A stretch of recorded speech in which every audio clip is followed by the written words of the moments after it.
ojú mi lálágbọ́dí bá ti délé máa ròyìn nílé ẹnu ò bá ròyìn lára mọ́. Bàbá Orlando jẹ́ èèyàn kan tó yẹ pé he's a genius.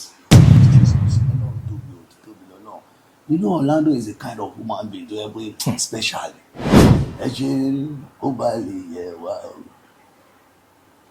Lágbájá kò lè mú àmẹ́dùn kí ló máa fi mí ṣe. Ẹnìkan bẹ́ lókè tó ju gbogbo wa lọ. Ojú Olúwa wò wá ẹ ṣe rere. Ẹni tó dá wa tí ò gbowó jẹ́ ẹni tó dá wa tí ò gbòmí o.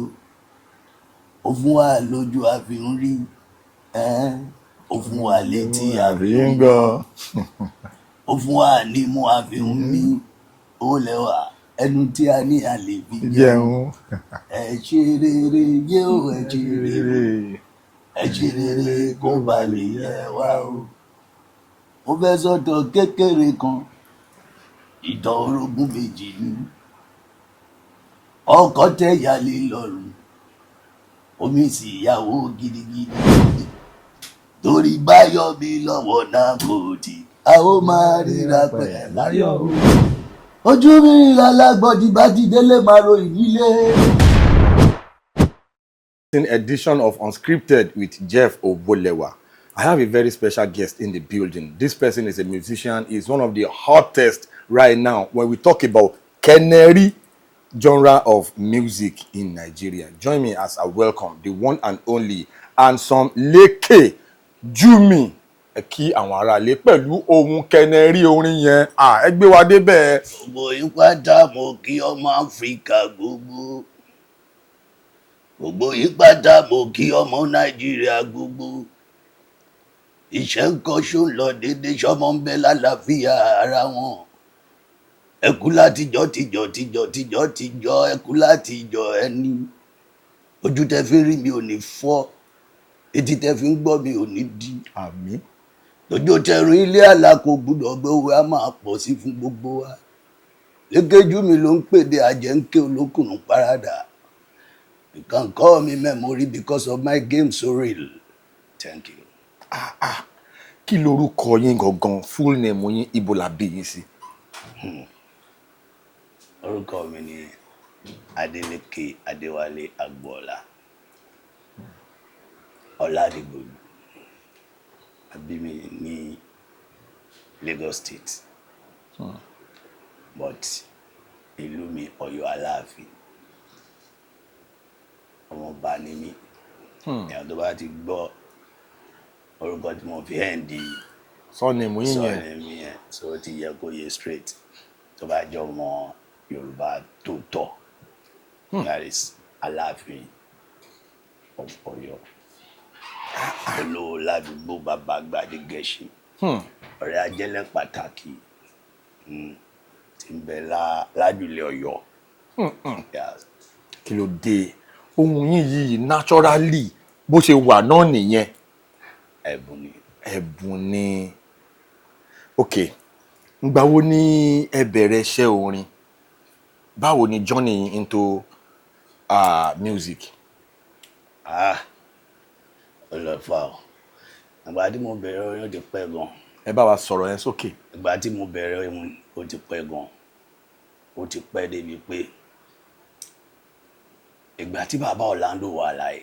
Ìyẹn Chief Dr. Orlando Owoh of blessed memory.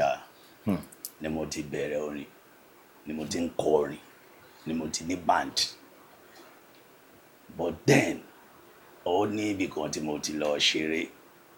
Mo kéré chọ́ọ̀chì yẹn ibi Ìkọ̀tún yẹn ló wà ní Lagos State níbàyí. So chọ́ọ̀chì yẹn wọ́n pè ní El Messiah.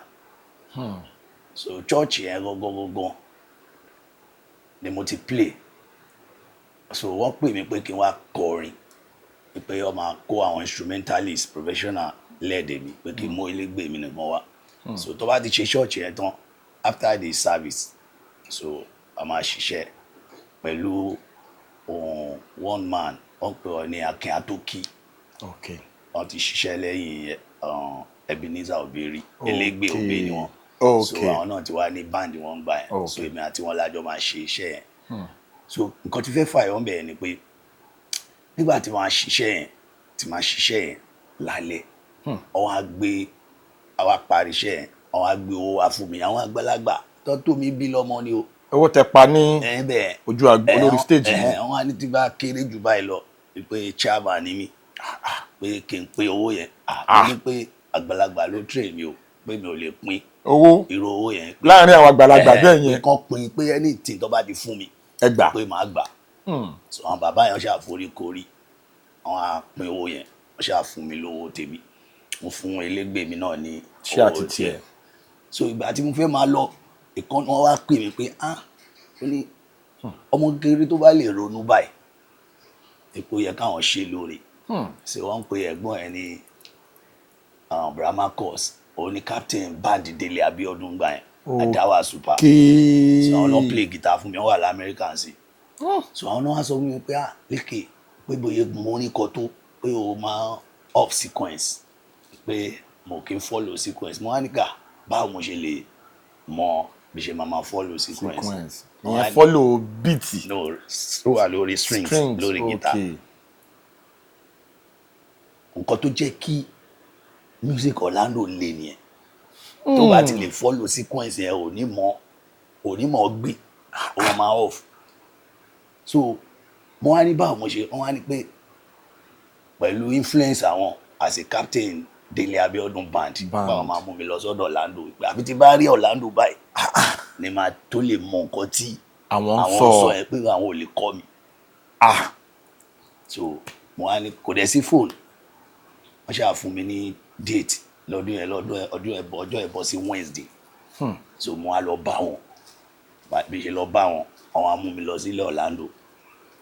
God so good báyìí máa délé bàbá báyìí àbá bàbá ní ibi ẹnu ọ̀nà géètì ẹ̀gbọ́n làádìbò ọmọ ìtàn kọ́kọ́ gbọ̀n mi lọ pé ṣe kò ṣe problem làwọn fèsì bí báyìí. bàbá gangan live. bàbá Orlando ọgọ bí àwọn kan yọ ID card wọn ni pé I'm from Délé Abíọ́dún Adáwà wọlé ní ká wọlé nìyẹn gbélé fẹ́ mọ̀ ẹ́ sọ fún wa ni wọ́n sọ pé ọmọ yìí ni níbi ó ń kọ style yìí àwọn dẹ̀ fẹ́ kó pé kó off sequence àwọn fẹ́ kó learn mọ sequence ẹ̀ bẹ́ẹ̀ ni ahẹ́n oṣù ọ̀ ó wá ní ṣé mo lè gbére mo níbẹ̀ ní sá ní part wo mo lè kọ mo lè kọ gbogbo part. ọjọ́ ẹ̀ bọ́ sí Wednesday so wọ́n ní pé tó bá di Friday pé máa tẹ̀lé wọn lọ sí ìlú tuntun ní Òkìtìpupa l'Ondo State. ọmọ ó dàbí pé Jésù ló ń bá mi sọ̀rọ̀ ni inú mi ti dùn pa inú mi ti dùn gan pé bàbá ìtàn tẹ ń sọ tẹ́rù tẹ máa ń báyàn fún wọn lówó wà friendly ṣe mọ orúkọ ẹ̀ náà inú ẹ̀ funfun bí iyọ̀ ni ẹ bá rí bóyá bá mi sọ̀rọ̀ inú wọn mọ́ Jesus Christ ọmọ mi yé wò ó dàbí pé Friday ti mo sún mọ́jú ìyá ọ̀gá ṣé Friday ò tí ì pé ni so mo yẹ tẹ̀lé wọn lọ síbẹ̀ ni from there most of people ma believe. ẹ máa ti sálọ ká tó proceed gbàtẹ́ dé Èkìtì tuntun yẹn ẹ fún wa ní first experience yín ní as a backup singer fún the legendary chief. okay àwọn band men la máa pè wọ́n sí àwọn bàbá yẹn àwọn jẹ́ kí n gun stage lọ́dún náà lọ. even gan ìbẹ̀rẹ̀ náà problem happen gan. kí ló ṣẹlẹ̀. kí ló fà á ni pé ọdún tí mo sọ fún yìí bẹ́ẹ̀ mi ṣe dé ẹ mọ̀ pé Orlando bàbá làwa rí. bẹ́ẹ̀ni. bàbá ọ̀dẹ̀ fún wọn band ní any introduction. okay. pé ẹnìkan bọ̀ or something of that nature. so bẹ́ẹ̀ mi ṣe dé ẹ mọ̀ èmi tí kìíní yẹn ń gùn pé Orlando. ẹ̀yin tẹ̀sùn mọ́jú. ẹ̀yin pé ṣé mo náà mo ti jí dé bí nǹkan bí 6. láì ṣe jánítọ̀. wàhálà ìtàlá mo ju jánítọ̀ lọ mo ti jí dé bí nǹkan bí 6 mo ti bẹ́ débẹ̀ bí mo yẹ dé báyìí mo kàn rí Starbucks ní now ìdí ò pé kí n lọ sínú Starbucks yẹn mo tẹ̀ ti wà ń bẹ̀ náà báwọn bàbá yẹn yìí dé yẹn tàdé lè bọ́ sílẹ̀ àwọn kan sọ èdè ọ̀wọ̀ ni wọ́n lé mi bọ́ sílẹ̀ ṣe bọ́ sílẹ̀ ní ìgbà wọ́n wá ní mọ́tò tó máa wọ̀ ni ẹ̀ mo náà dà wọ́n náà ní ẹ̀ mọ́tò oníṣẹ́ gbogbooro mo kàn dó báyìí sí di gbóngbóró yẹn báyìí mi dẹ̀ ń bọ́ lójú pé èmi tí mo ní band ní máa wọ gbóngbóró yìí títóbi lọ́lọ́run bí ṣe yà wọ gbóngbóró ń tèmi náà nǹkan tí mo fẹ́ kọ́ náà tí mo fẹ́ mọ̀ ṣọ́rọ̀ mi yẹn so bí ṣe wọ gbóngbóró yẹn mi kàn ibi tí worst part wá ṣẹlẹ̀ wọ́n á níbi kan tó máa ń pè ní Òṣù wọ́n bá ń ta àkàrà ń bẹ̀ ni ẹ má ti mọ gbogbo bẹ́ẹ̀ a bá fẹ́ ra àkàrà Òṣù mo ti ra àkàrà Òṣù mo ti ra bread ẹ fẹ́ balance mo ti balance ni mo ti bẹ́wù mi pé nǹkan tó bá máa gbà náà ni ó máa gbà because ìwọ tó fẹ́ dolórí o gbọ́dọ̀ kọ́kọ́ di ọmọ ẹ̀yìn and ilé ayé o gbọ́dọ̀ máa accept defeat lẹ́kọ̀ọ̀kan láti win. Yes, tó bá ti accept defeat o lè win. O possible because o lè gbàbẹ̀ kú síbẹ̀ pé o tán náà nìyẹn. Wọ́n tó bá wò pé wọ́n defeat mi ok mo tún ṣe lè continue wọ́n ní pé tẹ́sí bá dáàdi. Atúngún ni. She understand so that place mo ti gbàgbé pé chairman ni mí gan. Nǹkan bẹ́wù mi báyìí pé kí n máa jẹ balance lọ pẹ̀lú àkàrà Òṣù yẹn nǹkan gbọ́ fáì lẹ́yìn mi. Kí ló ṣẹlẹ̀? Wá jọ ọmọ èèyàn ló nà mí máa nà pa níjọ yẹn tàbí kí n jábọ́. Àṣé igi àwọn igi tó máa ń ṣe báyìí yẹn ni mọ́tò yẹn mo bí mọ́tò yẹn ṣe kọjá báyìí wó Jesus Christ bá lẹ́yìn ìwé yẹn lé oníkan bọ́ lójú nígbà irú òníwo ni mò ń rìn báyìí. Mo ti bá tún rántí pé mo fẹ́ kọ́ nǹkan ni màá tún so ìgbà tá a máa débẹ̀ náà àwọn bàbá tó lé mi bọ́lẹ̀ wọ́n jẹ́ kí n gun stage ẹ ṣáà observe. àwọn jẹ́ gun stage so ibi tí ẹ ti sùn lọ́dẹ̀ mi because night party mo ti sùn lọ sẹ́yìn stage bí bàbá ṣe kọrin bí nǹkan bíi 4 ó kàn náwó sẹ́yìn báyìí wọ́n yìí náwó sẹ́yìn báyìí pé kọ́ pè mí wá ní o ọmọ àwọn 40 àbàrà ló gbà òun oníkẹ́ náà òun oníkẹ́ ẹ jí kó máa bọ̀ lórí stage. ọmọ ọ̀nà tèmi bàjẹ́ sí ọ̀rọ̀ tí mo sọ yìí ó pọ̀ ní gan. bàtà wá jí yín eventually. ọ̀ ẹ̀ jí mi báyìí ó lè kọrin kan lọ ẹ má máa bá wo jẹ́ òye àwo ẹ má máa kẹsùn sáwo lẹ́sẹ̀ àkàn gbé máìkì fún mi straight. ṣùgbọ́n nǹkan tí wọ́n ti ṣe ti pẹ́ náà mo ti ẹ̀ jáyà mi tẹ̀ ṣe ọkọ̀ mo dáhùn straight mi tí máa dáhùn báyìí tí máa. kí lẹ fi dáhùn. orin yẹn náà mo ń tẹ̀lé lọ ẹ má máa kẹsùn sáwo lẹ́sẹ̀ àwo kékeré àwo lómi ṣe àwo àgbààgbà àwo lómi ṣe àwo táwo bá lókun àwo ló máa táwo àwo gbọ́gbẹ̀rì bá kú ọ̀gbẹ̀rì á sì pọ̀ ọ̀gbẹ̀rì àwo ìgbé ọba àwo jẹ́ máa táwo ṣe mo ṣáà ń lọ nǹkan tó gbọ́ another track ni kan báláyé ṣe fi.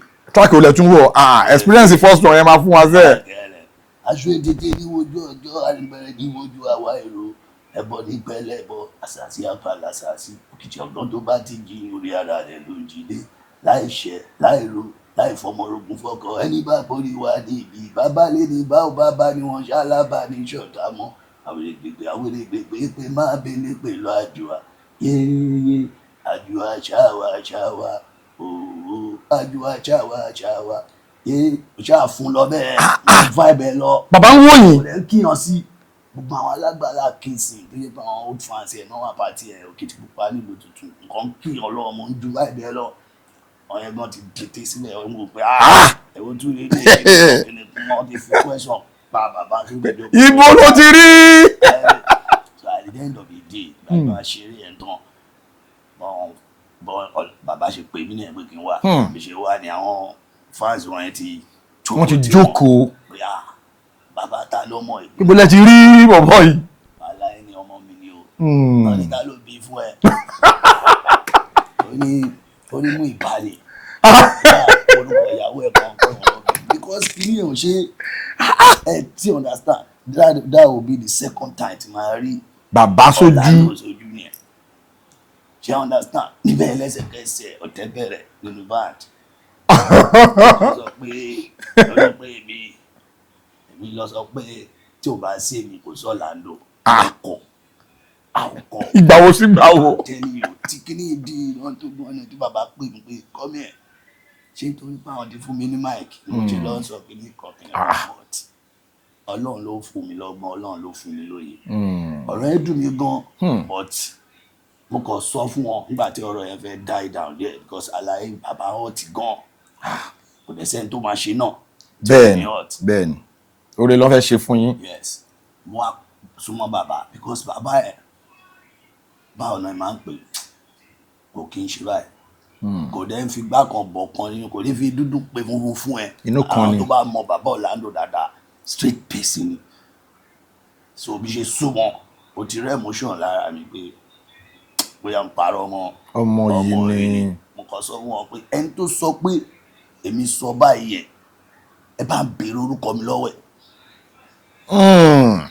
oyè àgbà ni mo mọ Jeff rí wọn sọ pé Jeff ó ṣàmà nọ̀rọ̀ kan tájọ máa sọ àwọn ìrò rapport kan tá máa ti jọ ní tó máa fi líìgì sọ̀rọ̀ kan nǹkan bẹ́ẹ̀ yẹn nǹkan bẹ́ẹ̀ so yóò tí mi mọ orúkọ ẹ̀ ó yá kọ́ńbìrì lọ́wọ́ ẹni yẹn bàbá yẹn ò mọ orúkọ mi kò possible ìjọ ò la mọ́ra ẹ tó budọ́ yẹn yes kò mọ orúkọ mi kò possible tó bá gbàjẹ́ kò lè mọ orúkọ mi wọ́n ṣe ní gan tí ì fi bẹ́ẹ̀ mingu mọ̀ ṣé mi tẹ́ ní kí lọ́wọ́ gbóngbòrò kí kò nù bọ́ọ̀sì kí lọ́wọ́ gbóngbòrò ṣé mi ni ẹ fẹ́ mọ orúkọ mi you don't understand you don't ready to mọ orúkọ mi èmi náà ready àti sọ ṣe understand. lẹ́yìn sọ fún bàbá nìyẹn. ọ̀rọ̀ ẹni kan mo bèrè lọ́wọ́ bàbá ó dúró báyìí ó yẹ pé ní bàbá yẹn ní kò ń ṣe ọ̀rọ̀ ẹ̀yìn ó yá ọmọ tó sọ pé ó ní pé tí ò bá sóhun kò sọ lánàá kí lórúkọ ẹ̀ àwọn èèyàn dẹ̀ wà ń bẹ àwọn bíi fáǹtì ẹ̀ sì wà ń bẹ tán jókòó ó wà ní ó ṣàṣọ ó ṣe kí ni ó ṣàṣọ ọba ò kí lẹ sọ débẹ̀ àwọn èèyàn á ń true question so ní ṣojú àgbàlagbà wọn ní bá àgbàlagbà wí ní ṣojú ọmọdé tí wọn á ní kí n máa lọ.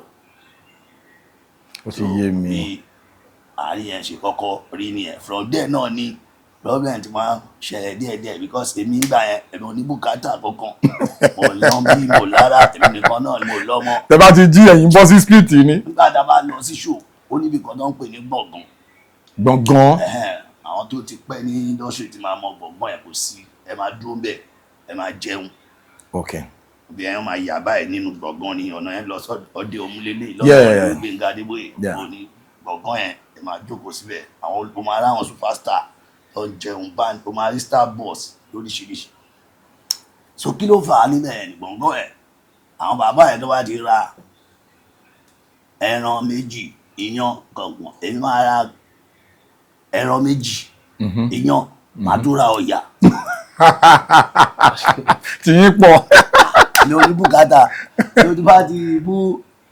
tí bá ti jẹ iyán yẹn tán pẹ̀lú ẹran méjì yẹn ẹran tí bá fẹ́ bẹ̀rẹ̀ ti jẹ ọ̀yà ẹran ọ̀gbẹ́ yẹn báyìí wàá kàn sọ pé kí wọ́n tó bù. ọ̀yà yẹn ló máa gbé ẹ débi tá à ń lọ. wàá gbọ́ o tún ń jọ̀yà oníbùkátà o tún ń jọ you don't understand. àṣé alájà ẹ màmá ẹ máa ti rí pílánì wọn pé òkè ọ̀rẹ́ ẹja yín lẹ̀ o. akọ fún mi ní pólíbàgì ni take away. ọ̀yà títí bẹ́ẹ̀ ni akọ gbé wọnú mọ́tò rẹ̀ ìgbà yẹn tó ti aláwọ̀ mi kì í máa jókòó sí inú staff box. ẹ̀yìn ni máa wà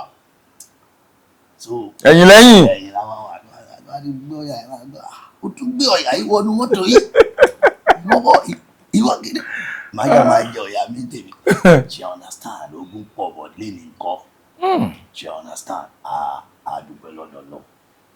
now ẹ fún wa ní because lórí ètò mo mọ̀ pé ní affiliations pẹ̀lú Dr. Chief Orlando Owoh nígbà tó wà láyé especially ó máa ń ní àwọn experience kan tó jẹ́ pé owó ò lè ra experience tẹ́ ní pẹ̀lú the legendary Chief Orlando Owoh àwọn experience wo ló tún unique tẹ́ lè share pẹ̀lú wa while backing up for him. nígbà yẹn kò sí fóònù so bàbá Orlando jẹ́ èèyàn kan tó yẹ pé he's a genius ní Nàìjíríà yìí wọ́n lè mú méjì nínú eléré kan tó mọ Orlando láwọn tó bá mọ orin síkìtì ẹ̀ dáadáa Orlando nìkan la rí ní Nàìjíríà yìí mo mọ̀ bí ẹlòmíì wà ó táwa rí jẹ́ pé kò mọ nǹkan kọ. àti wọn kì í ráìtì. kò mọ kọ. bàbá ò mọ pé bóyá òun fẹ́ kọ nǹkan bóyá orin sínú ìwé. báwo ló ṣe wá ń kọ́ mọ̀ pẹ̀lú gbogbo. so ti pè wọ́n ní genius. àwa kékeré yìí sì tí bá fẹ́ kọrin sí mo gbọ́dọ̀ gbéwèé dání. tó bá ráwọn Pasuma everybody àyèké wọn máa gbéwèé dání báyìí. wọ́n máa ń record. wọ́n máa kọ́lẹ̀ náà. bẹ́ẹ̀ni. so Orlando máa rántí gbogbo ẹ̀ òun ló ní kò ń kọ̀ọ̀kan lẹ̀. gbogbo àwọn orin. kọ̀ọ̀kan gbogbo orin tẹ́rí tó Orlando kọ nínú ayé yìí kò kọ́lẹ̀ kò sí kọ́. báwo ló ṣe wá ń synchronize àwọn composition yẹn. ibi tí Ọlọ́run lágbára sí tí kò sẹ́ni tó mú àṣírí yẹn ni. so then bí mo ṣe kéré tó ń gbà ẹ́ wọ́n lè ní kí n gbé ni wọ́n lè ní kí n play ṣẹ̀kẹ̀rẹ̀ wọ́n lè ní ṣe understand. ó ní àwọn ẹ̀ṣà àwọn èdè tó kọ̀ǹkì ṣe understand tí bàbá ní. èmi mo wá kọ̀ǹkan ni. ẹ̀ ń pay attention sí gbogbo details. mo ti ní nǹkan so mo wá kọ̀ǹkan kí n lè mọ nǹkan ó lè di nǹkan. kó lè di odidi. yeah, that is rhymes. so o ní láti plan life wọn kò lè set it on focus kò lè achieve goals. now land. so ibi tí mo ń lọ ẹni pé tí bàbá bá ń sọ àwọn ìjìnlẹ̀ ọ̀rọ̀ yẹn mo lè má rí mú mọ́ so mo máa mú báírò àti ìwé nítorí pé kò sí fóònù ta lè lo bí voice note tẹlifíṣàn record. so ìwé yẹn mo lè máa kọ jọ́ta wọn kọ́kọ́ yẹn bóyá sáré kọ yẹn tó ṣe gbogbo ẹ bóyá ó dẹ̀ lè lé orin kí ni máa gbèrè yẹn kí n ti concentrate lórí. alẹ́ easy fún yín láti pick. A40 ni wọ́n sọ yẹ kí n gbé ní yẹn lóòótọ́. orí yìí tí o pé yẹn tí o tètè fast catch up yẹn. mo lọ sí ọ̀nà bòbí so bá A40 ní àsáré tún gbére lọ ṣe understand so gbogbo A40 yẹn lè ní. mo padà já sọ́la. ló jẹ́ kẹ́yìn náà strong musically lyrically. Ọlọ́run ló ní àwa ò gbọ́ cassette àwa rí bàbá báyìí. one on one.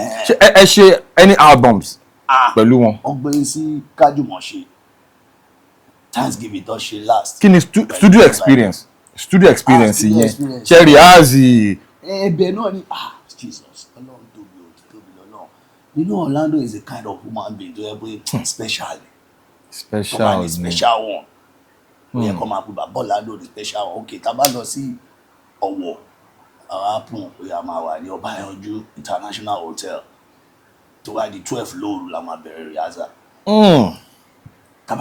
ká tó bẹ̀rẹ̀ rehearsal ẹ̀ gba àwọn fans wọn dáàdì máa ta everybody máa wá máa gbé oúnjẹ wá àwọn ìyàwó máa fún wa lóúnjẹ sí owó tó máa ń fún wa bí allowances a lè máa ná bàbá tó bá lójú kòkòrò ó lè ná nínú ẹ̀ but ó máa ọmọ Orlando ní. ẹ ti wà comfortable already. Orlando ní powerful fans àwọn fans tó yẹ pé àwọn tó fẹ́ Orlando fẹ́ dọ́kàn ni. wọ́n máa ń pe irú ọ̀rọ̀ tẹ́ sọ yẹn ní Orlando wọ́n ní star power tó strong gan tó wà organic.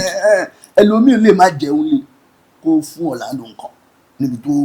organic love tó ní sí wọn. so ogun wọn yẹn tó bá ti rà wá ọkọ bàbá. extend the love yẹn sẹ́yìn náà. ọkọ tó wà ní láti ná owó ẹ̀.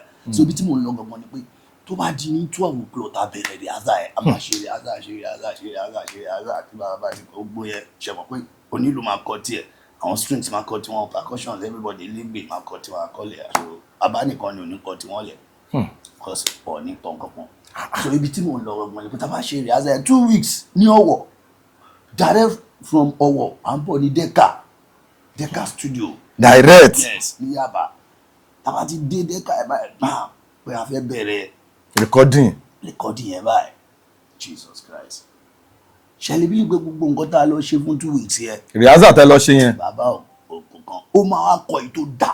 ju tẹ ṣe rehearsal lé lórí yẹn lọ. gbogbo yẹn ó ti gbàgbé. báwo lẹ ṣe máa wá catch up. ibẹ̀ ni problem. ẹ̀yin dágbó bí olódo bí kìnìlẹ̀ yẹn ṣe máa kọ́lẹ̀ ni. wọ́n lè fún jọ́ máa ń fọtí pé nǹkan tí olùkọ́ ni ẹ̀ àwọn aláwọ̀ máa sọ pé bàbá ìkọ́ta. rehearsal kọ́ lé léyìn o. you don't get it. wọ́n tún ti gbé nǹkan míì fún wọn. tó dùn ju gbogbo nǹkan tá à ń ṣe 2 weeks yẹn lọ. Orlando can sit down like this pé kó dẹ̀ máa kọ music raw music ẹ pé tẹ́ ẹ̀ gbọ́ rí nísinsìnyí ó máa ṣe àbọ̀ tọ́mọ máa compose ẹ̀ lójú ẹsẹ̀ nísinsìnyí ó máa ṣe àbọ̀ tó yẹ pé ọmọ ọpọ́n ti ṣe rìhásà fún 35 years tó máa kán kìíní òmò ní kò ń ṣe pé ẹgbẹ́gbẹ́ so nǹkan tó mú èmi lára nìyẹn táwọn èèyàn mọ tó mọ fíìmù yẹn pé báwo ni bọ̀bọ́ ẹ̀ ṣe ń ṣe I can sit down now tí bá rówó níbi wọn yẹn jókòó yìí màá ṣe nǹkan tó jẹ́ pé máa rò pé bóyá last year ni mo ti ń rehearse so àwọn nǹkan tèmi tap lára bàbá ẹ̀ nìyẹn ọdún ẹ̀bùn náà ni o ṣe understand ẹ̀bùn náà ti nẹ́bùn yẹn already and then passion kò tún like láti ṣe ṣe understand kò dàbí ìnira mọ́ fún mi. Enjoy yẹ inú mi ń dùn kí n má sọ fún yàrá mi I'm a non-believer so tí máa ń kọrin mo ń kọrin fún èèyàn máa ń kọrin fúnra mi so tí bá ti accept pé orin ni mo ń kọ mo ti win 90% nínú àwọn èèyàn tó jókòó so ọmọ ànáwó kò sọgbọ́n. ẹ jẹ́ ká let us take this analysis to another level. ṣé ti rí nínú Nigerian music Chief Orlando Owoh jẹ́ ọ̀kan gbòógì lára àwọn tó jẹ́ pé indigenous musicians ní Nàìjíríà tó jẹ́ pé wọ́n wà very creative that is wọ́n rí nǹkan kan he created his own genre his own style now tẹ́ bá wo trajectory in Nigerian music especially coming from that jazz angle Afro then ẹ máa rí the likes of Bobby Benson àwọn Ọláìyá baba Ọláìyá Victor Ọláìyá then time kan ni Fẹlá Aníkúlápó Kútì náà dé òun náà ni mo bí tí mò ń gbọ́rọ̀ yẹn lọ nìyẹn so at a point history jẹ́ kó yé wa pé Fẹlá Aníkúlápó Kútì ó láwọn kankan tán tap ní ara Chief Orlando Owoh nígbà yẹn according to because I'm a student of history àgbà àwọn kìnìún làwa náà ń gbọ́ so now tá bá wá wo pattern Fẹlá Aníkúlápó Kútì then the lifestyle the real lifestyle tó jẹ́ pé láláìsí pé bóyá èèyàn múlù málà when your music is real like from the scratch real music tó jẹ́ pé kò jọ nǹkan tán ti gbọ́ rí ṣé mọ̀ pé ọ̀tọ̀ ni kéèyàn kọrin bóyá ẹ̀kọ́ fújì wọ́n ti àwọn Síkírù Àyìndé Barrister àwọn Dr. Síkírù Àyìndé Barrister wọ́n ti kọ fújì àwọn lọ́ọ́ dálẹ̀ then àwọn baba Kébé Kwara wọ́n kọ fújì àwọn kan amúhàn kọ fújì àwọn Òṣùpá kọ fújì àwọn Pàṣọ kọ fújì ṣe get then I need a lot of new fuji musicians kàtó abọ́sọ̀dọ̀ jùjú àwọn King Sunny Adé wọ́n ti ṣe jùjú àwọn Chief Ebenezer Obey wọ́n ṣe jùjú then bẹ́ẹ̀ lọ but that Chief Orlando's music as in original from the source ní orin yẹn tó pè ní kẹnẹrí African Canary music now tẹ́ bá wá gbọ́ gbogbo pattern wọn flavour wọn the rough neck tẹ́lẹ̀ pé kò jọ nǹkan tá ti rí rí kò jọ nǹkan tá ti gbọ́ rí creativity so now when we now celebrate his legacy nǹkan tí mo try láti celebrate lórí ètò yìí nìyẹn Chief Dr. Orlando Owough's legacy kò dẹ̀ ní parun láyé with people like you with talents like you are flying that flag like fly yẹ gidi gan ni and I'm really happy I've been seeing some of your videos you have been popping up I said okay this man ibi tó ti rí inspiration yìí ibi ìbà ìlélẹ̀ àwọn gangan fúnra ara wọn ti wá gbé orin yẹn wọ next level on your own now tá bá wá wọnú hit catalog Chief Dr. Orlando Owoh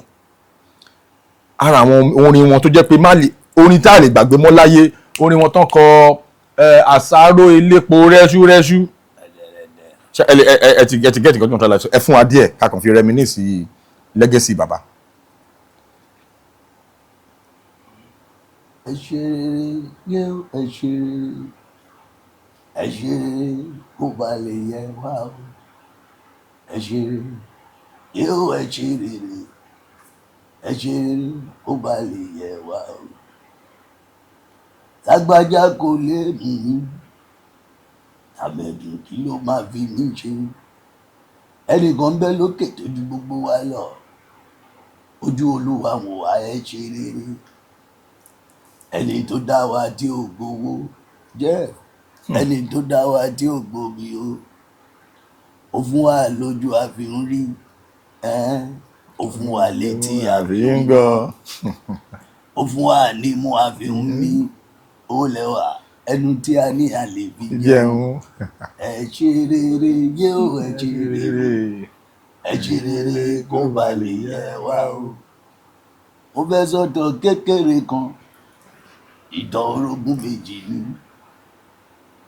ọkọ tẹ́ ìyálé lọ́rùn omi sì ìyàwó gidigidi ìyálé ṣàbíamọ ìyàwó sì ṣàbíamọ ọmọ ìyàwó relé ìwé ọmọ ìyálé relé ìwé ṣẹ̀rọ ohun tó dìbì inú ìyálé ó lọ́wọ́ ìyàwó mọ̀wé ju tòun lọ kí ló ṣe ó gbèrò pọ̀ lọ́jọ́ kan ó láfi tó ń bá pọmọ ìyàwó òun ó sóúnjẹ aládùn rẹpẹtẹtẹ ìtọ́mọdé lè jẹ ó ṣàṣàrò ìlépo rẹ́dẹ́rẹ́dẹ́ ó fòròrò àṣàrò ìlépo rẹ́dẹ́rẹ́dẹ́ ìpínká ló bú sí ọjàre pípé tọmọ ìyàwó bá dé lálákọ̀ọ́rí gbé kó sì jẹ́ kúkú ẹ oríṣẹ́ olúwa mi ọba ẹ̀san àwa máa rí màmá ní o ọmọ ìyálé ló kọ́kọ́ wọlé dé ó bẹ̀rẹ̀ sí wo oúnjẹ kárí àṣàrò ìlépo rẹ́dẹ́rẹ́dẹ́ ṣóun lọmọ ìyálé lọ gbé ọmọ jẹ tán ọmọ bá kú oyí kwana bẹ́ẹ̀ lọmọ ìyàwó wọlé dé àṣàrò tó funfun bá láwí ṣé yẹn lọmọ ìyàwó lọ gbé ọmọ ti jẹ tán lọmọ ń gbàgbọ́ ó di dọ́gba bẹ́ẹ̀ ni baálé wọlé dé bẹ́ẹ̀ ni ìyàwó wọlé dé bẹ́ẹ̀ ni ìyálé wọlé dé ìyálé bá káwọ́ lérí ó bẹ̀rẹ̀ sí sunkún kí ló sọ ó lájẹ níjẹra rẹ̀ ó máa ṣe àjẹ níjẹra rẹ̀ ó máa ṣe ègbò ìka tó ń gbé sí ilẹ̀ ọmọ òun ló padà wá wú jẹ ẹ ṣe rere ẹ ṣe rere ẹ ṣe rere kó bá lè yẹ wá o. Oh, in fact ẹ ń gbé mi débẹ̀ lọ à ń fàájà máa ṣe transfer ẹ sí òpè kó lè pè mí. kí n tẹ̀ sí òpè kó lè pè yín àti inú GT ló ti ń bọ̀ kó lè má mi títì. Oh my God. Now àtìgbàdàn tí wọ́n ń kọ àwọn orin yìí àwọn challenges wo lẹ máa ń face báwo làwọn fans because there are some die-hard Orlando Owoh fans tó jẹ́ pé tó máa rí yín bóyá ìwà àǹṣó báwo ló máa ṣe ń receive yín báwo ló máa ṣe ń react ẹ fún alẹ́ one or two experience. àwọn Orlando Owoh fans they are very good they have been good to me kí ló fà á ni pé ó ṣe Ọlọ́run fi rẹ̀ mí náà lọ́rùn although I create my style inside the music so mo lè máa play kó jẹ́ pé Orlando kọ́ ni mò ń kọ tí máa ń play lọ ẹ̀ so ìwọ tó bá ti gbọ́ Orlando rí tí ò ń ṣe àwọn Gen Z sí ṣe understand wọ́n máa ṣe kí ni ọ máa súnmọ́ ẹ̀ because the voice is real. It's unique. oṣù máa máa wo pé àbọ̀ Orlando ni àbọ̀ nǹkan tó bá ń gbọ́ mi ṣe understand so the voice is real so tó bá ti wá súnmọ́ mi tí bá ti rí pé àwọn ilé lọ́ba bàbá ni wọ́n. Okay. máa switch. ẹ máa switch wọnú kọ Orlando. wọ́n táwa ṣe ni pé bàbá máa ń kọrin number by numbers. Okay bí ti báwo.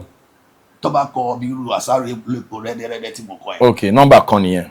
wọ́n máa lu kóńgà wá fi ṣe beat sínú ẹ̀. Okay. tó bá ṣe beat yẹn ọmọ stop wọ́n á bọ́ sí another number bíi máwo mi roro. Okay. ṣe understand but èmi máa ń switch ni. èmi sì mo lè máa kọrin lọ mo lè máa switch wọ wọ́rọ̀. mo lè switch padà sí high life mo ní stop.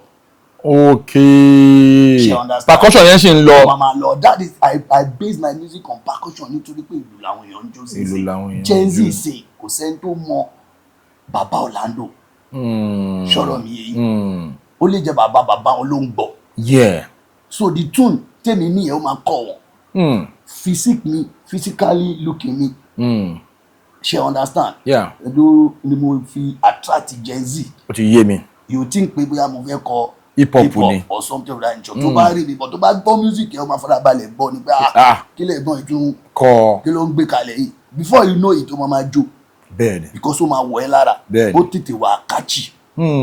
Nítorí voice yẹn. Ó penetrate wọnú. Ó nílé tètè gbọ́ níbòmí. So voice yẹn ọgọ́ máa kọ́ kọ́ọ̀lù ẹ̀. Ó máa wo ìdúró mi. Ti understand. Yeah. So ìgbópa àwọn yẹn máa ti call attention ẹ̀. So wàá lè listen sí nǹkan tí a fẹ́ kọ ẹ̀. Ó ti yé mi. So most of àwọn tó bá jẹ́ pé ti àwọn Orlando ni a máa fún wọn ní raw Orlando tó máa. Ẹ máa gbé wọn débẹ̀ gangan. A máa gbé wọn débẹ̀ gangan tó jẹ́ pé tó máa wo pé kò ń ṣe àṣà bá àbí báwọn náà ń pè. Àyàbá máa fún ẹ ní rí wọn tó máa mọ̀ pé ọmọ yóò ń ṣe Orlando bọ̀ tó. Ó mọ̀ pa ẹ̀. Because a rí bàbá. Ìmísí yẹn ẹ fíìlì ẹ gbà báyìí. Ó connect a máa connect ẹ ó máa mọ̀ pé èèyàn kan ṣì wà nínú ayé tó ń kan níbi bàbá ẹ̀. Ṣé máa máa jẹ́ kó yẹ débẹ̀. So àwọn Gen Z yẹn là ń fi àlùjọ yẹn ta fi sínú music yẹn sìn la fi ń kọ́. Ó lè appeal sáwọn Gen Z náà. So nǹkan tá a máa ṣe fún wọn ni pé irú Jeff Owolewa sí a máa mú orúkọ Jeff Owolewa a máa fi ṣe orin. Okay. Ṣé understand. So tá a bá ti fi ṣe orin bẹ́ẹ̀ a máa sọ sórí afẹ́fẹ́. Ó máa gbọ́ pé wà ìpínkan kìnìkan ìgò bàbá before you know it ó máa wà ní show wá sọ pé wò jẹ́ ká máa lọ sí Leke because tá a bá dé Leke sí wà á máa gbọ́ orin mi ló máa kọ kò ṣe general music ti ẹ bí ṣe so tó bá dẹ̀ ti yọ la máa fún ní nọ́mbà tiẹ̀ náà ló máa di gba show ṣe bí mo sọ fún ẹ before you know it kejì ẹ náà a fẹ́ gbọ́wọ́ irú anthem yẹn. so nǹkan tá a fi ń group wọn pọ̀ pé máa yẹ kí jẹ́ ká dúró lórí style yìí ṣe understand tó jẹ́ pé most of àwọn fan bàbá Orlando náà ń pè wá ṣe understand all over the world pé àwòrán Leke wàá bá wa ṣe o ṣe understand. Àwọn olúwo lẹ ti tọ́. I will try náà nínú ayé ní Nàìjíríà yìí máa sọ pé Màdúgùrì nìkan mo ti dé ní. Really? Ní Nàìjíríà yìí. Abẹ́òkúta, Èkìtì, Oǹdó, Òṣogbo. Gbogbo Òṣogbo a lọ Delta a lọ Port Harcourt lọ gbogbo ẹ̀. Àmọ́ pé music ẹ̀ tó fẹ́ máa ń jọ Igbo ọgbọ́n àwọn Stephen Osade bí ẹ̀. Then èmi ní idea kan tí mo ṣe. Kí ni yẹn? Mo gbọ́ Hausa. Okay. Mo gbọ́ Igbo. Okay. But mo ní àwọn ọ̀rẹ́ tó yẹ pé bẹ́yẹn sọ Yorùbá yìí. Yeah. Tó jọ ọmọ Igbo. Okay. Mo ní ọ̀rẹ́ tó yẹ pé Hausa bí mo yẹn sọ Yorùbá yìí ló ń sọ. So nǹkan tí bá nídìí nínú èdè wọn màá sọ fún ní Yorùbá. Okay. Màá sọ fún mi ní Hausa. Okay. Màá lọ sọ dórí. So I can play Hausa music like 1 hour. I can play Igbo music like 1 hour. Tí o dẹ̀ ń ṣe pé bóyá Stephen Osade ló kọ Oliver de Coke ló kọ èmi ni mo kọ. Ẹ fún wa ní Igbo flavour kan. N fẹ́ check nǹkan kan. Igbo kwenu oyoma, Igbo kwenu oyoma, Igbo kwenu oyoma, Igbo kwenu oyoma. Chibuzo Jeff Owolewa. He come be friend Leke Jummy. The managing director Jeff Merchandise Nigeria Limited Abuja. Ekweme talking ado. Gwa Abuja aka osoro yo agara yari eri. Yari pé ọmọdé tó bá mọ ọwọ́ àgbàgbà jẹ ọmọdé mọ sọ Ekweme talking ado. We bẹ́ẹ̀ jẹ́ bẹ́ẹ̀. Wow. Wáyà Abuja gbọ́. Wow. Díẹ̀díẹ̀ lè jó ń gun àgbọn. Gbogbo nǹkan ẹ máa sọ fún ẹ mo mọ. Gbogbo nǹkan tí bá ti sọ jáde. Ẹ mọ̀ túmọ̀ ẹ̀. Màá ṣe transfer tí Adéfẹ́ràdì bá ti ṣe transfer sí mi. Màá ṣe transfer yẹn sí yín sẹ́. Ó pè ní kẹ́ ẹ ṣe sí kó lè pè mí. Kó lè pè yín. Kí ló dé? As in, Mama, I love when I talk to a talented, a creative person. Now, torí creativity kò kí n ṣe tètè bọ́ọ̀lì, kò kí n ṣe nǹkan tó easy. You have to go to the extreme. You have to put a lot of, work into composing the music and all of that. So and try gone. What is that most challenging experience in the course of your career? Bí a show kan lẹ lọ, ìṣẹ̀lẹ̀ kan tó ṣẹlẹ̀, you know, ẹ fún wa ní one or two ká share pẹ̀lú àwọn ará ilé. Pẹ́ gan, àbá ti pẹ́ nu iṣẹ́ yìí, mélòó la fẹ́ kà náà Adépè. Nínú kan mọ̀ pé o lè ṣe. Wọ́n dẹ̀ máa fún ẹ ṣe. Kọ́ mọ̀ pé o lè ṣe, kọ́ máa fún ẹ ní opportunity. Ó ti ṣẹlẹ̀ sí ìnà. Àwọn nǹkan ẹ̀. Ibi tí mò ń lọ ni pé a ní àwọn PR tó ń gba percentage lọ́wọ́ wa. Okay. Kọ́ jáde síta. Wọ́n máa jáde síta. Tó bá sọ̀rọ̀ ní Adélé tí wọ́n máa condemn ẹ̀. Wọ́n ní Leke ni kò pé. So tó bá dẹ̀ máa fún ẹ ní iṣẹ́ mi bíi 4, 5. Ṣé understand? Ọgọ́ máa fẹ́ fọ́ sí pé bọ̀bọ̀ yìí ń try ní ìwọ̀nba tiẹ̀. Àwọn yẹn ń ṣiṣẹ́ owó tí wọ́n ní o. Bẹ́ẹ̀ni. Mo sọ pé bàbá sàn ní Adé. Mo kàn fi ẹ fẹ́ ṣe example ni. Sọ̀rọ̀ ni pé wọ́n máa fẹ́ kí iṣẹ́ yẹn jẹ́ káwọn gbaṣẹ́ yẹn sọ́dọ̀ mi nítorí percentage tí táwọn máa gbà. Tiwọn. So irú wọn la rán lọ síta lọ dé club kan mo forúkọ bu club yẹn láṣìí. Tí wọ́n sọ pé níbi club níbí báyìí Leke ò lè èyàn tó ń kọ̀ Lando. Kò lè pull crowd eléyìí o. Èyàn tó ń kọ̀ Lando ló bẹ́ẹ̀ wá kọrin ní club. Ṣé understand? Tó lè mọ̀ pé even the club tó tún ju tiwọn lọ. Ọlọ́run gbà fáwọn àtúkọrin àtúpawó àtúkòmẹ́.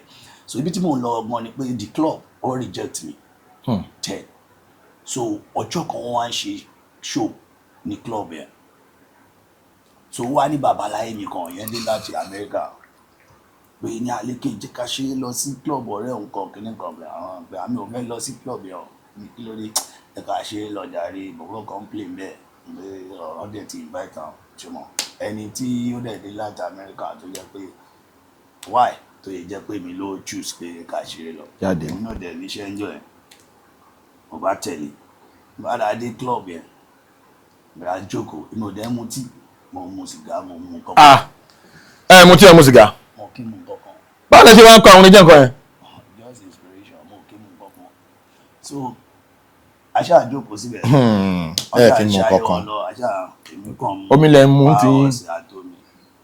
Ṣé ṣáà mú nǹkan mi. Ẹ ṣáà máa mú mi yó. Náà lè mú mi yó láì ṣe ìgbín. Ìgbà tẹ́ ẹ̀ mọtí. Ẹ̀rọ ìyá àwọn mọtí. So mo ṣáà bí mo ń bẹ̀rẹ̀ wọ́n ṣáà ń ṣayé wọn lọ ṣùgbọ́n ẹ̀ tó bá wà sásùn. So bí aláyẹ̀ ẹ̀ ṣe ní ó yẹ pé ẹni tó ní club yẹn ká tí bọ̀bọ̀ ẹ̀ pé kàn jẹ́ kí. Tẹ́ni tẹ̀ ṣáà kó tẹ̀ gbá máìkì. Ní 10 minutes ní kan yóò yẹ sọ̀rọ̀ ẹ̀ báyìí èmi wá gbọ́ ọmọ wa lórí irọ́ pé mo play o ní kí ló dé mo ní mo play èmi gbọ́ mi rán ó ní máa play o. Ẹ máa play bí sẹ́ẹ̀. Mo ní tó bá di fún mi lówó. Okay. Wọ́n yẹ tẹ 100k fún mi ní. Máa play. Fíìlì yín. Mo ti rí gbogbo rìpájọ́ àti gbogbo yẹn kọ́ látẹ̀kùn. So Ọlọ́run dẹ̀ fẹ́ mi ní kinní kan mo ní command tone when we talk of music. Ẹ máa change iṣẹ́ àyẹ̀ṣà tó bá gbóhùn mi because nǹkan tẹ̀ ń gbọ́ látẹ̀kùn ó máa yàtọ̀ sí. Yàtọ̀ sí nǹkan tẹ̀ máa kọ. So bóyá fún mi ní máìkì tí máa dún lásán gbogbo club yẹn change ni irú òun wọlé ilé who is this guy kí ni nǹkan kọ̀ bẹ̀rẹ̀ sí pé iṣẹ́ yẹn lọ ni. Before you know it àwọn ọmọ mi no salary yẹn wọ́n da kíní ìbò mi. Àwọn ọmọ ọpẹ́. Jesus Christ wọ́n ta àwọn tẹ̀ǹkan ẹ̀gbọ́n wọ́n náwó yẹn tẹ̀ ẹni tó níbẹ̀ yẹn ẹ̀hún náà padà wá ná 500,000 fún mi. Is it lie? 500,000 naira lẹ́ni ẹ̀ náà wá ná. Ó ná nígbà tó náwó yẹn tó ń ṣe gbogbo ẹ̀ sí ẹni tó ní kí n kọrin gan. Babaláyé tẹjọ wá sí club. Ó yìí fún mi $500 ìyẹn ni mo kó sápò mi báyìí. Eléyìí màá mú délé. So àwọn boys musician ẹ̀ náà ń kó. Títí tó ń ná sí. Except rapper tí àlàyé ẹ̀ gbé fún mi which is 500,000. Ó ti yé mi. 10 minutes yẹn how many minutes lẹ́wà. 10 minutes lọ bí 2 hours. Lórí gan kó àgbà máa tó lójú máa play lọ ẹ̀mí bá wọn ta. Wọ́n ibi tí mò ń lọ́kọ́ nìyẹn ẹni tó ní club yẹn wà lọ pé màá play níbí báyìí mo náà ní jẹ́ nìkan fún mi dé mo náà ní jẹ́ kí n play. tó náà ti reject yín tẹ́lẹ̀. mo dídí sọ fún báyìí ẹni tó wà lẹ́gbẹ̀ẹ́ mi ó dàbí pé ó ti fẹ́ máa dàbí pé mò ń root.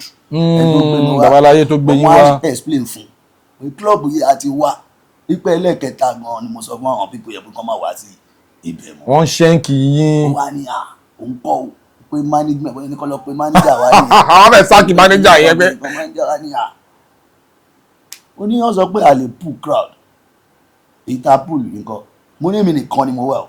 kò ń ṣe báńdì mi o. mo ní pé wá ẹ ní wò tán but mo ní play. wọ́n bẹ́ẹ̀ mi ọlọ́run gbogbo fọ́lẹ̀ mi ní ibẹ̀ yẹn ọjọ́ ẹ̀ but challenges tó wà bẹ́ẹ̀ ni pé wọ́n reject mi. ó jẹ́ nǹkan tó dùn yín. second one tó dùn mí kò tẹ̀ ń ṣe ilé ò tẹ̀ ń ṣe gbà wá ṣe ìgbà láti wà báyìí dáàmà ó rí mi lórí TikTok mo kàn ń ṣe live dẹ̀ tẹ́wọ́ fún mi ó tẹ́wọ́ fún mi mo forúkọ bo bẹ̀rẹ̀ láṣìírí pé ní pé kí wọ́n á play ní club òun American ló wà ní kí wọ́n á play ní club òun I was like mo fẹ́ máa ṣe àwọn eré kéékèèké ẹ̀ mọ̀ so àdéhùn ìdí ó ṣàṣọ pé èló máa gbà mo ní 2 million ní club ni mo ní ẹ pé kí n máa gbà ní ẹ wọ́n á ní òkè wọ́n máa fún mi 1.5 ó dẹ̀ tẹ̀wé ẹ̀ so nǹkan tó dùn mí dùn bẹ́ẹ̀ ni pé ìgbà tí mi ń lọ síbẹ̀ ẹ̀ gan ọ̀nà yẹn ò dá rárá ọ̀nà lásùn nìkan ẹ̀dẹ̀ ọ̀nà yẹn worst débi pé I was like pé báwo ni ọ̀nà yẹn ṣe lead sí club táwọn èèyàn náà wá bẹ́ẹ̀ Jesus most of our fans bí tó yẹ pọ́n wà ní eré abẹ́ tán ti rí poster pé máa wá bẹ́ẹ̀ àwọn míì ò ṣe kíni wọ́n pẹ́ mo dé bá wọn. tán ti ń kúrò ń bẹ̀ pé báwo làwọn ẹgbẹ́ kúrò ṣe understand ibi tí mo lọ ọmọ ni pé nígbà tí màá dé bẹ́ẹ̀ ó jẹ́ nǹkan tó dùn mí gan kò sí ìkó kan. kò sí anybody mbẹ. mo tún sọ pé jẹ́ ká lo effort mo lè pa àwọn tèmi tí ó yẹ pé mo lè tún pè ìbílẹ̀ bọ̀bí nìkan. ṣẹlẹ̀ ní pé nígbà tó di after 2 lóòrùn ni o tí kò sẹ́ni kankan mo kàn ní kó gbé tripod mi wá ni mo kàn fi fóònù mi síbẹ̀ mo kàn change sí TikTok live. táwọn èèyàn kan bẹ̀rẹ̀ rí tẹ̀wọ́ mi yẹn ṣe di 4 o'clock ni ẹ̀ ẹ̀ ń kọrin yẹn báyìí. èmi lékè nǹkan tá a níbi kọ́ra ni ẹ̀ tí 4 o'clock mi pé àti pawó lọ́wọ́ àwọn ghost TikTok àárín èèyàn kankan o so ó jẹ́ nǹkan tó dùn mí gan pé ṣé bí mo ṣe tó yìí náà so at the end of the day calculation wa pé wà níbẹ̀ ọ̀nà yẹn o kò wá òkè. àwọn ọ̀nà tó máa ń ba mọ́tò jẹ́. ọ̀nà yẹn ò dára tó yẹ pé èmi gan mo ṣe báyìí pẹ̀lú mọ́tò tí mo gbé lọ pé Leke ṣe understand but ó jẹ́ nǹkan tó dùn mí gan. èmi àtẹni yẹn ṣì wà òun ò tiẹ̀ ro lọ sọ́nà ibi tèmi ro lọ yẹn rárá ṣe understand pé ṣé ó dùn mí gan to the extent pé mo wá wò pé mo fẹ́ ṣe jump mo padà sọ fún àwọn PR rẹ pé kó lọ wá another club wa. Another club pay me 500k but ibẹ̀ tí n bá ní. because ẹ mọ̀ as a researcher ọkùnrin tó bá ti lè wò pé ṣé ò lọ wájú àbò ń lọ ẹ̀yìn àbò dúró lójú kan òun ṣèyàn. so mo padà wò pé kí ló ṣẹlẹ̀ ní sport yẹn tí kìíní yẹn fi rí bẹ́ẹ̀ yẹn so mo ní kàn lọ ṣe nǹkan mi wà. so nǹkan mi yẹn padà ó yí sí bí bá a ṣe fẹ́ but ọgbẹ́ ọjọ́ ẹ ṣì wà lọ́ra yín wà lọ́kàn yín. challenges pọ̀ lóríṣiríṣi tàbá ní ká máa sọ bàbá ẹ̀lẹ́ àkùn but adúpẹ́ lọ́dọ̀ náà yìí. In the spirit of celebrating the legacy of Chief Dr. Orlando Owoh màá fẹ́ kẹ́tún lọ sínú catalogue wọn kan kẹ́tún bá wọn mú ìtì kan torí àwọn fans wọn náà pọ̀ ní orí ètò wa tí wọ́n ń wò yín gẹ́gẹ́ bí ìkan lára àwọn tó ń fly flag yẹn kẹnẹrí ẹ fún wa jẹ. máa wò mí roro máa wò mí roro máa wò mí roro bí máa ṣọ máa jíjó ìlú máa wò mí roro mi má mú mọ́tò kábùtàn máa wò mí roro mi má ṣọ́ máa jíṣu lọ́jà ọ̀pọ̀ bá rí wa lóde wa rí wa wà wò wá tẹ́gbẹ́lú bẹ́ẹ̀ lásán lájànà kú fojú ìṣẹ́wọ̀ bọ́ ṣọ́pọ̀ òkùnkùn tọrọ jẹ àgùdà ọ̀jẹ̀ lábẹ́ gẹ̀ẹ́sì ìṣọ́wọ́ wà làwa ń jẹ. àwọn tó pera wọn ní nǹkan pàtàkì àwa àwọn ò rí wọn mọ́ àwọn dà wọ́n ti tí àwọn. àwọn tó pera wọn ní big man lóde iṣẹ́ ọwọ́ wọn ò ṣe rí ọjọ́ jíjẹ ọ̀kẹ́rẹ́ ọjọ́ ọ̀kẹ́rẹ́ pé bí sùn ló pọ̀ bá ti kọ́ ọ̀tá ìbáyọ̀dún alálákọ̀ọ́rí ọmọ ti lọ àìkú ẹ̀kìrì láyé ń bí kò sẹ́ni jẹ́ fáwọn ẹ̀jẹ̀ gbẹ̀dú. èèyàn tó bá tijú fún wa là á tijú fún a ò tijú bẹ́ẹ̀ ní kọ̀ọ̀kan mọ́.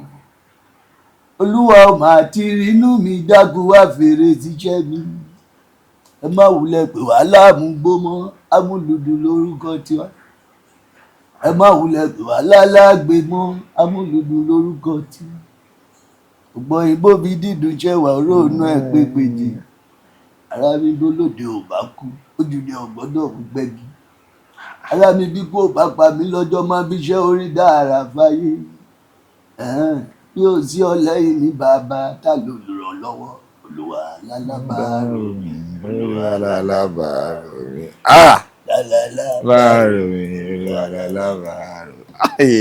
Jeff Owolewa olúwa lálábàárò. Èdùmàrè lálábàárò mi dálálábàárò mi ó dálálábàárò mi lálábàárò. Bàbá ṣalátìlẹ́yìn wà dókun olúwa lálábàárò. Àtẹ̀lé ni máyà má padà lẹ́yìn mi ò títí dọ́jọ́ alẹ́ mi olúwa lálábàárò mi. ẹ̀bùn tó fún mi màmá ṣe gbà lọ́wọ́ mi dálálábàárò mi olúwa lálábàárò. In fact pé a gbé wá sórí ètò ẹ jẹ́ wa inú mi ń dùn gan. Álbọ̀mù yín ṣe èwo ni ẹ ṣẹ̀ṣẹ̀ release báyìí tó ń jó lọ́wọ́? Dátì ẹ̀ mọ̀ ni. Dátì ẹ̀ mọ̀. Dátì ẹ̀ mọ̀ mo dátì mi mọ̀ àwọn mi kókó. Wọ́n ti máa ń wílé níyàn tó gbé dání. Wọ́n gbowó dání wọ́n ń bọ́lá dání àwọn joy giver lẹ́rí yẹn. Mo ti máa ń wílé níyàn tó gbé dání. Wọ́n ń ṣe nǹkan wọ́n ń tẹ nǹkan wọ́n tún wá ń fọlá ṣe nǹkan. Mo ti máa ń wílé níyàn tó gbé dání. Àwọn sadness eraser àwọn mi kókó. Mo ti máa ń wílé níyàn tó gbé dání. Àwọn tó fẹ́ mi dọ̀kan àwọn tí mo fẹ́ dénú. Mo ti máa ń wílé níyàn tó gbé dání. Ènìyàn lọ́lọ́run èèyàn mo fi èèyàn ṣaṣọ bóra. Àwọn tẹ nǹkan àwọn ṣe nǹkan àwọn tó ń fi nǹkan ṣe nǹkan tẹ nǹkan fẹ́ èèyàn kankan. Nínú nǹkan tó pọ̀ ju nǹkan lọ àwọn tó ti tó tán àwọn tó connect gan àwọn ìjìnlẹ̀ àwọn ìrọ̀rùn. Ìjìnlẹ̀ ni mí mo tún fi ìjìnlẹ̀ kọrin fáwọn ìjìnlẹ̀ lékè. Ènìyàn ni mí mo tún mọ̀ nìyàn sí nínú ayé. Ọ̀rẹ́ mi dá tiẹ̀ mọ̀ èmi ti dá tèmi mọ̀ ìwọ gan dá tiẹ̀ mọ̀ ọ̀rẹ́ mi máa tẹ̀lé nu. àwọn lásìsì ẹlẹ́nu àwọn fẹnu wú gate àwọn fẹnu wúlé. fẹnu fún màálù. àwọn abínú ẹni tó ṣì kejì aró ni pé àwọn bastard àwọn sí finish àwọn no ọlọ́run má jẹ́ ń tẹ̀lé wọn. dá tiẹ̀ mọ̀ mo dá tèmi mọ̀ àwọn mi kókó. Mo ti máa ń ilé níyàn tó gbé dání. Ó ń lọ lọ́wọ́ báyìí. Ó wà lórí àwọn streaming platforms àbí? Jesus Christ, Spotify, Audiomack, Deezer, Apple Music. Kí ni ok? Ó wà lórí fídíò ẹ̀ wà lórí YouTube. Ọ̀ya YouTube olówà channel olówà. Handsome Leke Jummy TV. Handsome Leke Jummy TV. Dátì ẹ̀ mọ̀ the album musical video ó wà ń bẹ̀. Ẹ̀yin tí wà nílé ẹ ti gbọ́ lẹ́nu wọn bẹ́ẹ̀ yẹn o ẹ bá lọ sórí YouTube. Handsome Leke Jummy TV lórí YouTube, TikTok, lórí Spotify, Audiomack. Handsome Leke Jummy. Tá bá ti tẹ̀ báyìí dátì ẹ̀ mọ̀ máa jáde. A lè ṣe fídíò ẹ̀ gan lórí TikTok. Lórí TikTok. Ó wà lórí TikTok náà. Ẹ fún wa ní TikTok handle yín fáwọn tó bá fẹ́ gbé yín direct. Handsome Leke Jummy 4. Okay. Or Handsome Leke Jummy mati ó máa gbé ní. Ó máa gbé jáde. Instagram ńkọ́? Handsome Leke Jummy. Then Facebook Handsome Leke Jummy. Okay, Handsome Leke Jummy. Okay. Now nǹkan tó fẹ́ béèrè kankan ni pé tó máa fẹ́ pè yín sí show. Ṣé mọ̀ pé lómi ó lè fẹ́ pè yín direct. Ṣé contact yín ńkọ́ fún àwọn tó bá fẹ́ pè yín direct fún business? 08023977042. 08023977042 or 08154447925. 08154447925. Ẹ ti rí bí ó ṣe ń lọ ní orí ètò ẹ tí lè lọ o ẹ sì máa mo fẹ́ kẹ́ tún nínú álbọ̀mù yín yẹn mo fẹ́ kẹ́ tún fún wa ní another flavour ń bẹ̀ ká tún jẹ́. Single nìyẹn. Okay, ẹ fún wa. Orí apá alákọ̀ ló bá jẹ́ bàbá ẹ̀ ṣé wàá dé sọ pé kó padà wá. Ẹ sọ̀rọ̀ yẹn sókè ká lè gbọ́. Ló bá jẹ́ bàbá ẹ̀ ṣé wàá dé sọ pé kó padà wá. Àbójẹ́bí ṣé wàá dé sọ pé kó padà wá. Nọ́mbà kan bàbá ẹ̀ mọ̀gì ṣé wàá dé sọ pé kó padà wá. Àwọn tẹ̀lé kan bàbá mi mọ̀gì náà. Ló bá jẹ́ bàbá mi èmi ò máa ní jẹ́ kó padà wá. Nítorí mo láàánú èmi ò máa ní jẹ́ kó padà wá. Tálẹ́ni tí mò ń sọ Jésù Kristi Olúwa wa. Ìṣòtẹ́ fi kan Jésù ó gùn jọ̀wọ́ mi lọ. Ẹnà yàn bí ẹni máa kú ẹ tún fún ní gègé mumu. Ẹdẹ ládé ẹ̀gún ẹ tún gùn lọ́kọ̀ ẹgbẹ́. Ẹ tún tọ́ sí lára ẹ fojú ẹ̀wọ̀n máa bó. Àgbélébùú tẹ́ fi kan Jésù fúnra rẹ̀ ló gbé. Ẹ fi ṣẹ̀sín ní ìgboro ẹ tún kígbe olè mọ́. Ẹ wá sọ pé kó padà wá. Jesus is coming. He's coming. Kan tó bí mi, Jesus is coming. Ìrántí pọ̀ kó tó kà wá, Jesus is coming. Táwọn pásítọ̀ bá máa wí, Jesus is coming. Jesus is coming, my brother, we are waiting. Ẹni ẹlẹ́ni ó ń postpone ọjọ́ ni. Tó bá jẹ́ bàbá ẹ, ṣé wàá dẹ̀ sọ pé kó padà wá? Lọ́ba kan bàbá ẹ mọ̀gì, ṣé wàá sọ pé kó padà wá? Composition yìí yẹn ó fẹ́ máa bà mí láwọn ibì kan mọ́ ọ̀gbà ṣé ẹ̀ ń wáyìn wa ni ṣé Leke Jummy ṣé wọ́n wáyìn wa lórí ètò ni. Bàbá tó bí mi sáyé kò sẹ́ni tó lè gbà létí. Abẹ́lẹ̀ ta ṣe ìyá mi abiyamọ bọjá gbọ̀rọ̀gbọ̀rọ̀. Ẹ̀tanú lẹ fi gba Jésù dànù. Iṣẹ́ ọwọ́ rẹ̀ mímọ́ ni. Ẹ wá sọ pé kó padà wá. Jesus is coming. Ọgbọ́n ayé àtijọ́ nínú Bíbélì kò sí wà ajínigbé, kò sí wà ajínipa, kò sí Boko Haram àfàwọn Júù nìkan. Àwọn Farisí Sàdúsí àwọn ló ń gbowó òòtà, àwọn lẹ́mc Ìsẹ̀yìn, àwọn ní Kókó Ìsẹ̀yìn, Kókó Zaria, àwọn ní Mustapha Sego, àwọn Farisí Sàdúsí àwọn ló ń gbowó orí. Now ẹ wá sọ pé kí Jésù padà wá. Láì tí yìí wá padà gbẹgẹdẹ àgbiná níbo ló tiẹ̀ fẹ́ gbà wá ṣé Mùṣí ni àbóṣòdì ẹ ti kọ́kọ́ dárúkọ Mùṣí àbọ̀bálẹ̀ndé àbíbó Ọjọ́ta níbo àwọn ọmọ abónílẹ̀dùlẹ̀ wọn gbowó lẹ̀ lọ́wọ́ bàbá tó bá gbé travelling bag dání pẹ̀lú portfolio wọn á jí lọ lẹ́kọ̀ọ́ mi àgàgà tó bá lo iPhone àwọn olóṣù WhatsApp ẹni rẹ̀ ó bá tún lọ Android phone àwọn olójú WhatsApp ẹni rẹ̀ torí Ọlọ́run ò fẹ́ sí mọ́ torí owó là ń bá kiri. Àdàbà ò jẹun kò fẹ́ yẹ̀ lé mọ́ níbo láyé ń lọ. Ọmọ bàbá ta ni ìṣẹ́wù kó wá wí ẹ̀ wá sọ pé kó padà wá. Wọ́n ò ṣe lọ pé dádì ẹ̀ wọ́n wá kan ọmọgì. Ọba kan bàbá mi mọ̀gì èmi ò máa ní jẹ́ kó padà wá. Nítorí mo láàánú èmi ò máa ní jẹ́ kó padà wá. Mo kàn kí sí ẹsẹ̀ ìràgó ẹni sùúrù náà ẹni tó bá rí ibẹ̀ ṣe wà yìí ọ̀hún lè ẹ bá bọ̀ pé ẹni irú tálẹ́ǹtì yìí àwọn èèyàn kì í wà surprise tó máa rí yín like tó máa ń gbóhùn yín. Nǹkan tí mo ṣe physical appearance yín yìí. Appearance mi mo fi attract àwọn jẹ́nsì. Fi attract àwọn jẹ́nsì tó bá máa jùlẹ̀. Tá bá ti jù gangan ìwọ tó bá mú orin o máa jókòó máa gbọ́. Music tá a máa ń ṣe ni pé o máa fẹ́ wò tán bọ̀ ò ní lè wò tán. Because èmi ò kí ń sùn. I work every day. Mo máa ń ju nǹkan. You create every day. She understand. So tó bá sọ pé o fẹ́ mu champagne kan sí o fẹ́ wo Leke tó máa fi wo mẹ́ta. Leke tí ń kọrin lọ. ó tí ìwò tán bíkọ́ tútútútú ló máa gbọ́. ló máa gbọ́. àwa la kọrin pé ọkùnrin làdá ta ló máa dààmú.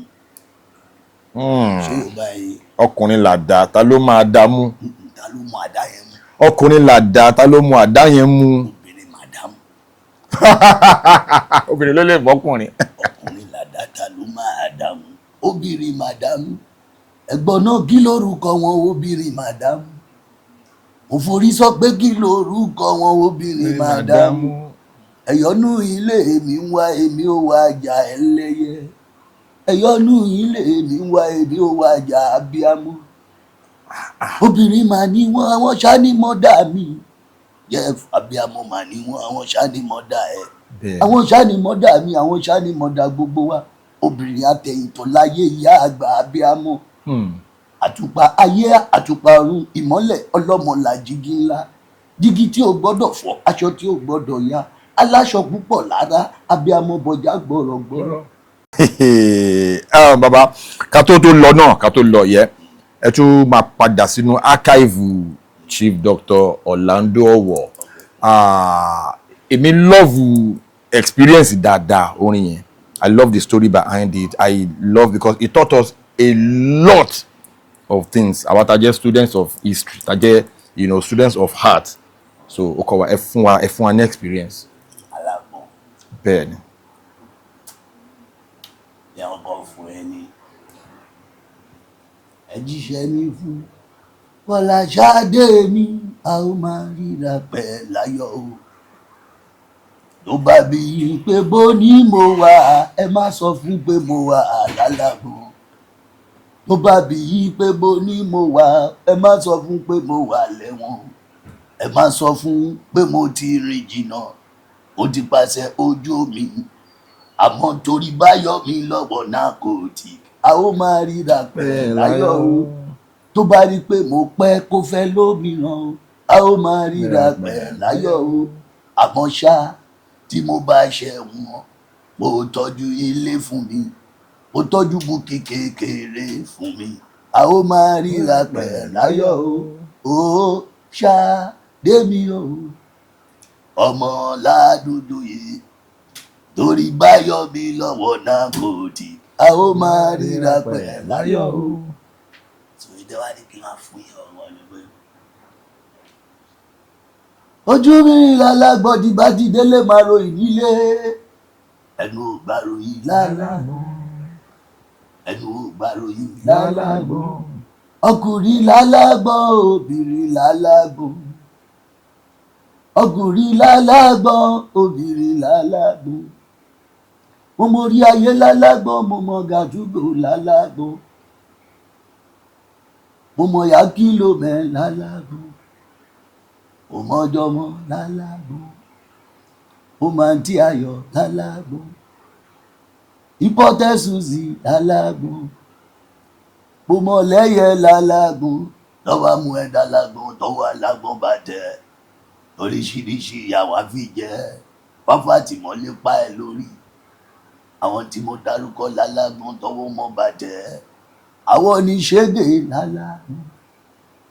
lọ́wọ́ àwọn ẹ̀dá lágbọ́n tó bá wọnú sẹ́ẹ̀tàn ọba ti fẹ́ ṣàlejò alẹ́ oríṣiríṣi àṣà ni wọ́n ń dá. àpábá o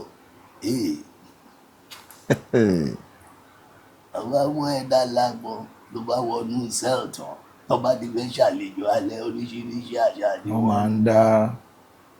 wọ́n ní ẹ̀wọ̀n káwọn àlejò dúsá ẹ̀wọ̀n káwọn àlejò dúsá Jeff káwọn a sọ pé káwọn Jeff dúsá àlejò dúbọ̀ àkàtà yá o yá.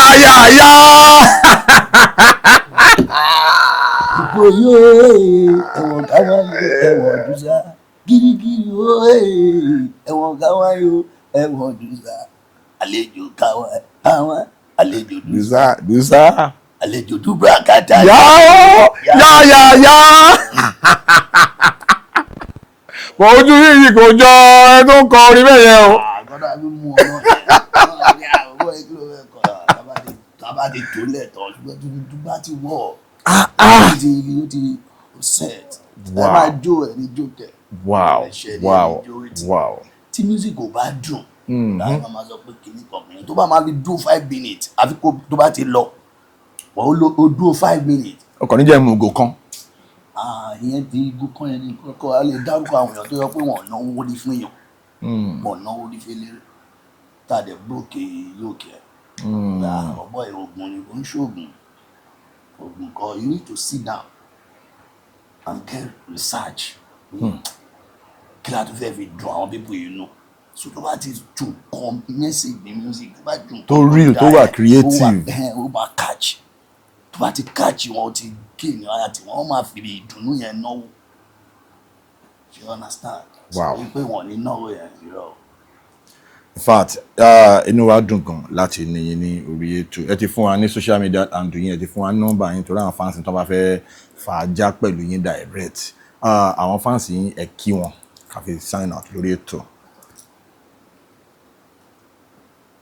mo kí gbogbo lé ẹ ṣe gan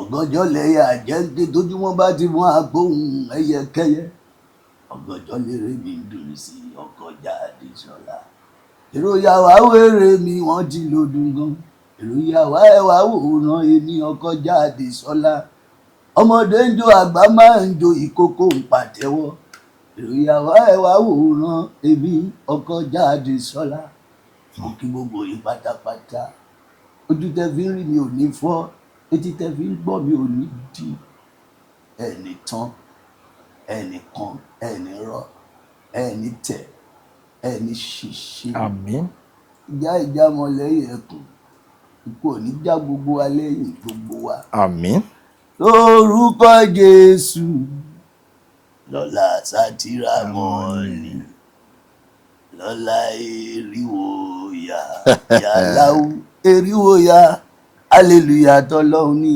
yàláwù eriwo ya hallelujah tọ́lọ́hun ní.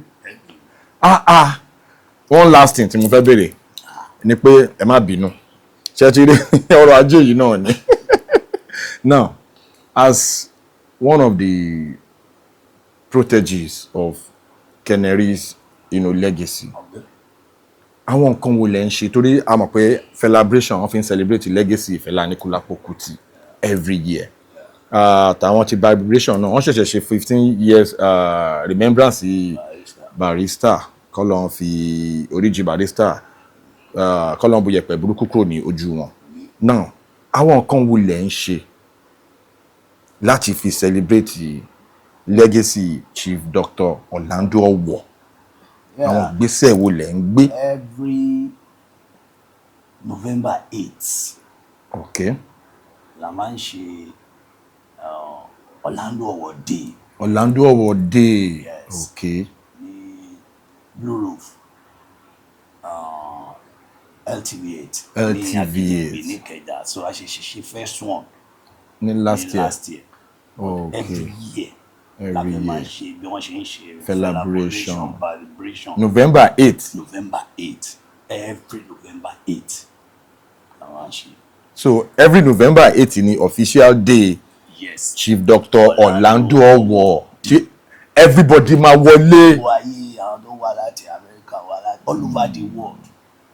Àwọn èèyàn gidi dẹ̀ ń wọlé síbẹ̀. Ó dùn mí pé mo miss wọn yẹn. Àjọba ṣe lè. Mo mọ̀ pé tẹ́lẹ̀ yìí lágbára Ọlọ́run ọjọ́ àkó lágbára Ọlọ́run aṣọ àdúgbò. November 8th. Every November 8th. Is Orlando Owoh's day. Orlando Owoh Day. Inú mi dùn mi I can't wait to be there because environment atmosphere everybody máa wà ń bẹ̀ wọ́n máa celebrate legacy bàbá wọ́n máa wọlé. Ẹ ṣé gan tí a pè yín ní orí ètò tí ẹ jẹ́ wa God bless you tá bá tún pè yín náà ẹ jọ̀ọ́ ẹ jẹ́ wa o ṣé gbọ́. As we come to the end of this edition, Unscripted with Jeff Owolewa. Jeff lórúkọ mi. I'll see you on the other side.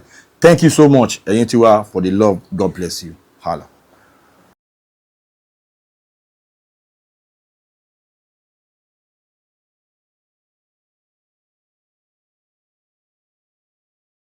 Please subscribe to my YouTube channel and press the notification button.